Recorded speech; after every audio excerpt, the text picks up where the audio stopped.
चलो अपनी दूसरी यूनिट क्या है? यूनिट 2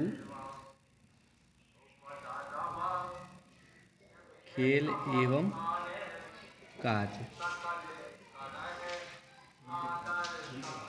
इसमें अपन को ज़्यादा नहीं पढ़ना, केवल जो इम्पोर्टेंट है वो पढ़ेंगे। ठीक है, सबसे पहले इनकी कुछ परिभाषाएं दी गई हैं खेल की, ये भी जाने। ठीक है, जैसे टीपी नन, एक व्यक्ति हैं टीपी नन। टीपी नन के अनुसार क्रियात्मक गतिविधियों को व्यक्त करने के लिए खेल की अहम भूमिका रहती है। ठीक है, मतलब जो क्रियात्मक गतिविधि होती हैं उनको व्यक्त करने के लिए खेल एक अहम भूमिका होती है। ये किसने कहा था? टीपी नन ने। और देखो जो भाटिया के अनुसार, एक व्यक्ति थे भाटिया, इनके अनुसार खेल स्वयं खेल के लिए खेला जाता है। ठीक है, खेल स्वयं खेल के लिए खेला जाता है, ये डेफिनेशन आ जाएंगी। इसके बाद एक और व्यक्ति थे स्टर्न। स्टर्न के अनुसार खेल स्वयं तथा स्वैच्छिक के द्वारा की जाने वाली गतिविधि है। ठीक है, एक और व्यक्ति थे क्रो के अनुसार खेल बालक की संपूर्ण रुचि और ध्यान को केंद्रित कर लेता है। ठीक है, इसके बाद जो डेवल थे, ठीक है, डेवल के अनुसार खेल एक शारीरिक और मानसिक क्रिया है, केवल इतने ही करने बस, और कुछ नहीं करना इसमें। इसके बाद अगले पेज पे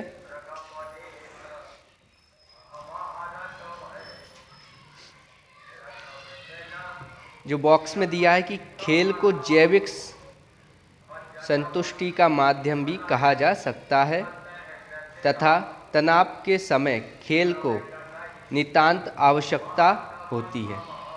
ठीक है, ये बॉक्स में दिया हुआ है। इसके बाद इसके नीचे है कि खेल मानसिक और शारीरिक विकास के साधन है। ठीक है, जो खेल होते हैं वो क्या होते हैं? मानसिक और शारीरिक विकास के साधन है। ठीक है, इसके बाद देखो जो इसके बाद तीसरी लाइन है इसके नीचे कि खेल चरित्र के गठन में योगदान करते हैं और अच्छे मूल्य पैदा करते हैं। ठीक है, इसके बाद नीचे देखो जो बॉक्स है उसमें दिया है भारतीय संविधान के अनुसार खेल कूद राज्य का विषय है। ठीक है, 3 विषय होते हैं, कौन कौन से?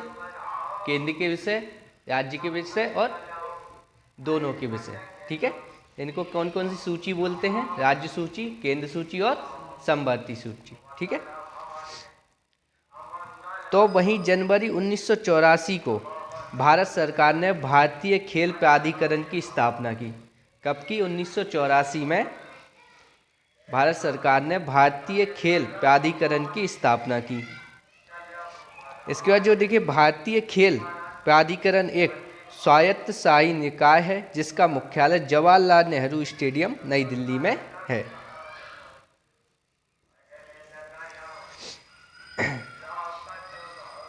इसके बाद देखो जो खेल व कार्य में अंतर, तो इसमें देखो जो खेल है, खेल का दूसरा पॉइंट है कि इसका संबंध साधारणतः काल्पनिक जगत से होता है। ठीक है, तो क्वेश्चन ऐसा आ जाएगा कि जो खेल होता है उसका संबंध किस जगत से होता है? काल्पनिक, वास्तविक, दोनों या दोनों नहीं। ठीक है, ऐसे आ जाएगा। इसके बाद और इसमें कुछ भी महत्वपूर्ण नहीं है।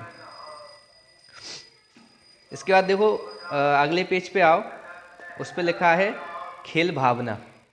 उसके नीचे जो बॉक्स दिया है उसमें लिखा है कि यह अहम नहीं है कि तुम हारे या जीते, अहम यह है कि तुमने खेल कैसा खेला। ये किसने कहा था? एक खेल पत्रकार ग्रांट लैंड राइस का प्रसिद्ध कथन है। ठीक है, इसके बाद आधुनिक ओलंपिक भावना की अभिव्यक्ति इसके संस्थापक पियरे डी कार्विटीन ने इस प्रकार की है कि सबसे महत्वपूर्ण बात यह है जीतना नहीं बल्कि इसमें हिस्सा लेना।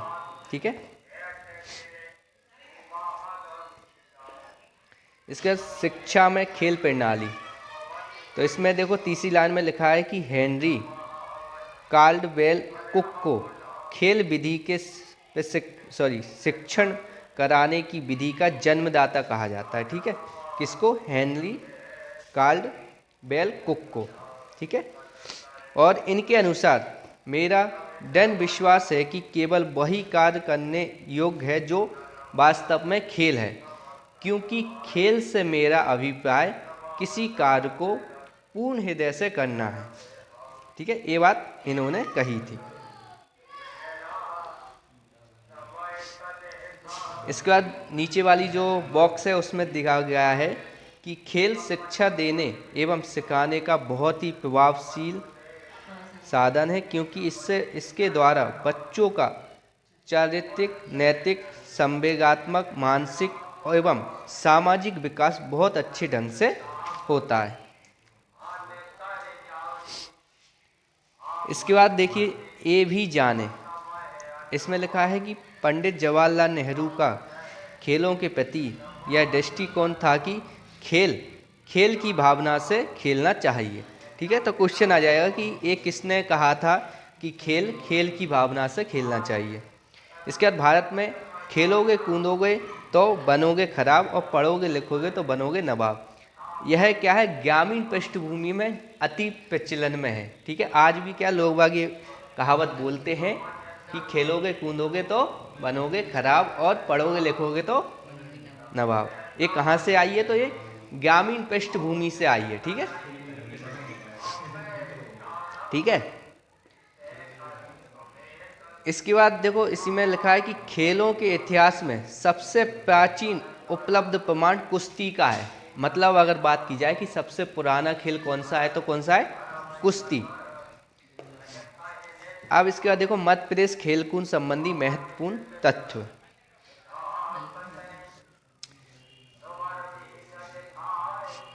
इसका पहला पॉइंट है कि भारत स्काउट्स एंड गाइड्स का राष्ट्रीय प्रशिक्षण केंद्र पचमणी है। ठीक है, कहाँ पर है? पचमणी। किसका? भारत स्काउट एंड गाइड्स का राष्ट्रीय प्रशिक्षण केंद्र पचमणी है। जबकि मध्य प्रदेश का प्रशिक्षण केंद्र गांधीनगर, बैरागढ़, भोपाल में है। ठीक है, और स्काउट गाइड्स का राष्ट्रीय कार्यालय नई दिल्ली में स्थित है। मध्य प्रदेश का जो पचमणी है वहीं पर क्या है? भारत का स्काउट एंड गाइड्स का राष्ट्रीय प्रशिक्षण केंद्र है। और एमपी का कहाँ पे है? भोपाल में, बैरागढ़। इसके बाद देखो मध्य प्रदेश सरकार ने 1 अक्टूबर 1975 को खेल कूद एवं युवक कल्याण विभाग की स्थापना की। तो कब की थी? 1975 में। किसकी स्थापना की? खेल कूद एवं युवक कल्याण विभाग की। ठीक है, मध्य प्रदेश राज्य क्रीड़ा परिषद की स्थापना, अगला पॉइंट है। मध्य प्रदेश राज्य क्रीड़ा परिषद की स्थापना 1960 में की गई, जिसका मुख्यालय कहाँ पर है? भोपाल। और 1984 में इसको पुनर्गठित किया गया। तो वहीं 2011 को इसका समाप्त कर मध्य प्रदेश खेल प्राधिकरण का गठन किया गया। तो क्वेश्चन आ जाएगा कि मध्य प्रदेश खेल प्राधिकरण का गठन कब किया गया? तो 2011 में। ठीक है,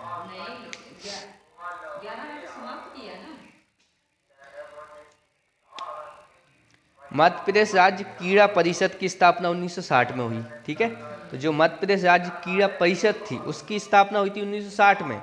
इसको 2011 में समाप्त कर दिया गया और एक नई संस्था का गठन किया गया, मध्य प्रदेश खेल प्राधिकरण।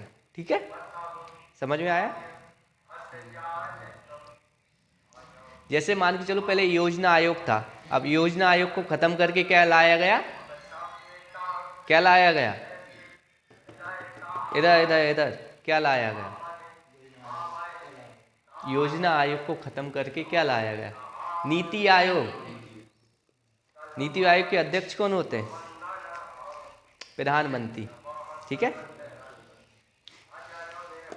इसके बाद देखो मध्य प्रदेश में प्रथम खेल नीति 1989 में आई। मध्य प्रदेश की प्रथम खेल नीति, इससे पहले कोई खेल नीति थी ही नहीं। ठीक है, और मलखम्ब जो है, मलखम्ब को राष्ट्रीय खेल कब घोषित किया गया? तो 2013 में, मतलब 2013 में मलखम्ब को राजकीय खेल घोषित किया गया। ठीक है, इसके बाद देखो जो विभिन्न खेल होते हैं उनमें भाग लेने वाले खिलाड़ियों की संख्या। मुक्केबाजी, मुक्केबाजी में कितने खिलाड़ी होते हैं? एक। ठीक है, एक मतलब एक साइड, एक टीम में कितने होते हैं? एक होता है। ठीक है, शतरंज, शतरंज में कितने होते हैं? एक होता है। ब्रिज, ब्रिज में कितने होते हैं? दो। ब्रिज जानते हो कौन सा खेल है? ब्रिज होता है जो अपन लोग सब ने खेला है बचपन में, जो कार्ड्स होते हैं ना, पत्ते, पत्तों को क्या करते हैं वो ऐसे जमा के घर बनाते हैं ना, उसको बोलते हैं ब्रिज। ठीक है, उसमें कितने होते हैं? दो। बीच वॉलीबॉल में कितने होते हैं? दो। वॉलीबॉल में कितने होते हैं? दो। बैडमिंटन में एक या दो, टेनिस में एक या दो, टेबल टेनिस में एक या दो, पोलो, पोलो में कितने होते हैं? चार। याद करने की ट्रिक, कभी भूल जाओ पोलो में तो पोलो, एक दो तीन चार। ठीक है, बास्केटबॉल, ठीक है, बास्केटबॉल में कितने होते हैं? पांच। और इसको याद करने का क्या है, देखो जो बास्केट होता है ना, उसको कैसे पकड़ते हैं अपन? ऐसे पकड़ते हैं बास्केट को, पकड़ते हैं एक दो तीन चार पांच उंगलियों से। कितने खिलाड़ी हो गए? पांच। नेट बॉल, नेट मतलब कह सकते हैं फिक्स, कितने व्यक्ति होते हैं? सात होते हैं ना, संडे मंडे ट्यूसडे, कितने? नेट, 7 दिन। नेट, वाटर पोलो, कबड्डी, कितने होते हैं इनमें? 7 होते हैं। ठीक है, जिम्नास्टिक, जिम्नास्टिक में कितने होते हैं? 8। ये बहुत लोगों को नहीं पता होता। खो खो, खो खो, खो खो से क्या नाम आ जाएगा? 9-9। ठीक है, खो खो 9-9। क्रिकेट में पता ही है, फुटबॉल में पता ही है, गोल्फ में निर्धारित नहीं है। ठीक है, हॉकी में 11, रग्बी फुटबॉल में 15, और इसमें सॉरी स्क्वैश में कितने? 12। ठीक है, इसके बाद मध्य प्रदेश की प्रमुख खेल संस्थाएं। देखो सबसे पहले कौन सा एक क्लब था? फारसी क्रिकेट क्लब। ठीक है, एक क्रिकेट का था, बहुत से एग्जामों में पूछा जाता है क्योंकि पूरा मध्य प्रदेश से रिलेटेड है। ठीक है, ऐसा नहीं है जो केवल वर्ग 3 के लिए, ये सब के लिए है। ठीक है, फारसी क्रिकेट क्लब, ये एमपी पुलिस के एग्ज़ाम चल रहा है ना, उसमें आ गया ये क्वेश्चन कि फारसी क्रिकेट क्लब कहाँ पर है? इंदौर में बना था। कब बना था? 1890 में। 1890 में क्या बना? फारसी क्लब। ठीक है, इसके बाद मध्य प्रदेश होलकर क्रिकेट एसोसिएशन, इसकी स्थापना कब हुई? 1941 में। कहाँ पर? इंदौर में, क्योंकि होलकर कहाँ पर है? होलकर राजवंश कहाँ पर था? इंदौर, तो वहीं पे होगी। इसके बाद मध्य प्रदेश बैडमिंटन एसोसिएशन, ये कहाँ पर है? जबलपुर। ठीक है, जो मध्य प्रदेश की बैडमिंटन एसोसिएशन है ये कहाँ पर? Jabalpur. Madhya Pradesh table tennis association, Jabalpur. Madhya Pradesh खेल संरचनालय, भोपाल। खेल कूद एवं युवा कल्याण विभाग कहाँ पर है? भोपाल। महिला हॉकी एकेडमी, ये याद रखना, महिला हॉकी एकेडमी कहाँ पर है? ग्वालियर। ठीक है, इसके बाद स्पोर्ट्स अथॉरिटी ऑफ इंडिया का क्षेत्रीय कार्यालय कहाँ है? गोरेगांव। और गोरेगांव कहाँ आता है? भोपाल में। ठीक है, इसके बाद देखो मध्य प्रदेश प्रमुख खेल अकेडमी। ठीक है, इसके बाद मध्य प्रदेश की जो प्रमुख खेल अकेडमी है उनकी बात की जाए तो देखो जो क्रिकेट अकेडमी है वो कहाँ पर है? भोपाल। ठीक है, घुड़सवार अकेडमी कहाँ पर है? भोपाल। Water academy, Bhopal. ठीक है, वाटर अकेडमी भोपाल क्यों? क्योंकि वहाँ पर सबसे ज़्यादा पानी है, इस हिसाब से अपन लगा सकते हैं। ठीक है, घोड़सवार सबसे ज़्यादा कह सकते हैं अच्छी जगह कहाँ पर है, भोपाल, घूमने के हिसाब से। तो घोड़सवारी कहाँ सबसे ज़्यादा होगी, भोपाल में, ठीक है। टेबल टेनिस, टेबल टेनिस कहाँ पर होगा, जहाँ पर अच्छी बिल्डिंग होगी, क्योंकि बिल्डिंग के अंदर खेला जाता है टेबल टेनिस। तो टेबल टेनिस कहाँ पर खेला जाएगा, सबसे अच्छी बिल्डिंग है कहाँ बनी है, इंदौर में, ठीक है। हाँ, तैराकी एकेडमी कहाँ पर, जहाँ पे पानी, पानी कहाँ पे है, भोपाल। तैराकी एकेडमी कहाँ होगी, भोपाल। तीरंदाजी, अब तीरंदाजी जो है वो वहाँ पे तो होगी नहीं जहाँ पानी है, और वहाँ पे भी नहीं होगी जहाँ पर बड़ी बड़ी बिल्डिंगें हैं। तो तीरंदाजी कहाँ पे होगी, जबलपुर में, ठीक है। शूटिंग, शूटिंग एकेडमी कहाँ पर है, भोपाल में, ठीक है। वेट लिफ्टिंग कहाँ पर है, जबलपुर में, ठीक है। मार्शल आर्ट कहाँ पर है, भोपाल। मार्शल आर्ट जानते, कराटे। तो एक अक्षय कुमार की मूवी आई थी, कौन सी थी, चांदनी चौक टू चाइना। उसमें वो कराटे सीखता है, कहाँ पे सीखता है, पानी पे सीखता है ना वो, याद है, पानी पे। तो कहाँ, पानी कहाँ पे है, भोपाल में। तो याद कहाँ हो गया कि जो मार्शल आर्ट है वो कहाँ पे होगा, भोपाल। और वेट लिफ्टिंग जो थी इससे पहले, देखो वेट लिफ्टिंग कहाँ पर होगी, जहाँ पर अपने हाथ गीले ना हो, वहीं पे होगी। तो कहाँ पर होगी, जबलपुर में।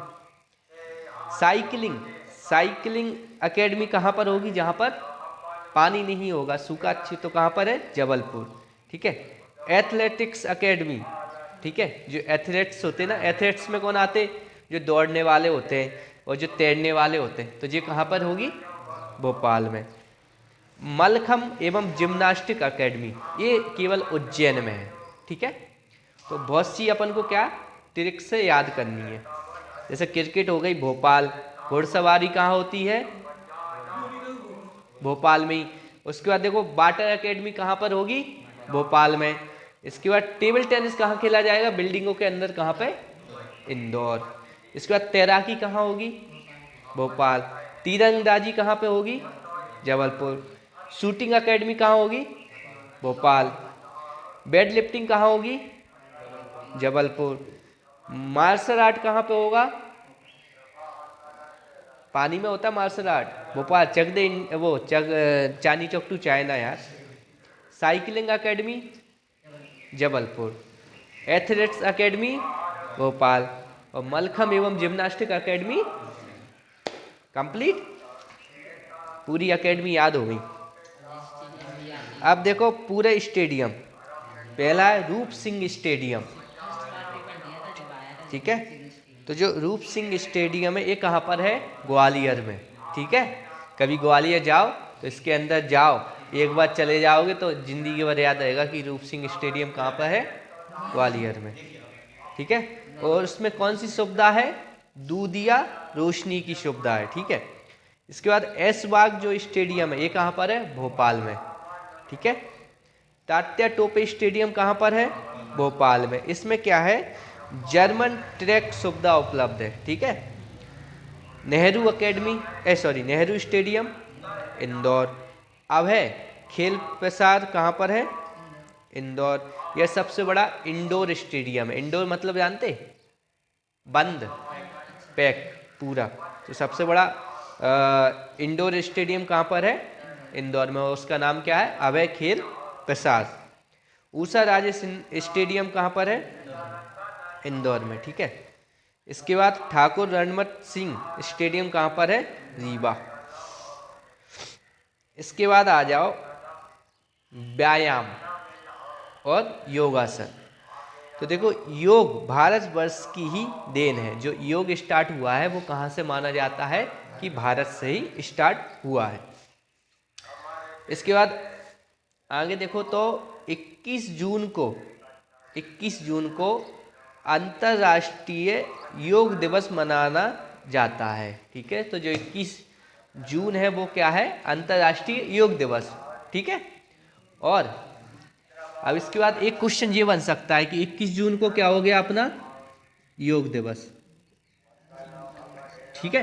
कौन सा मंत्रालय बनाता है, तो कौन सा वाला मंत्रालय बनाता है, आयुष मंत्रालय, ठीक है। जो आयुष मंत्रालय है वो योग दिवस मनवाता है, ठीक है।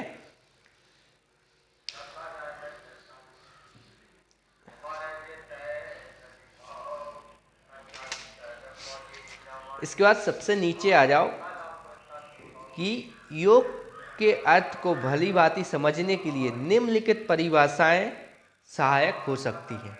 ठीक है, बहुत से लोग थे, ज्ञानी लोग, जिन्होंने बहुत सी योग के बारे में क्या बोला है, अपने विचार दिए हैं। जैसे सबसे बड़े व्यक्ति थे तो कौन, पतंजलि। ठीक है, पतंजलि को जानते कौन है?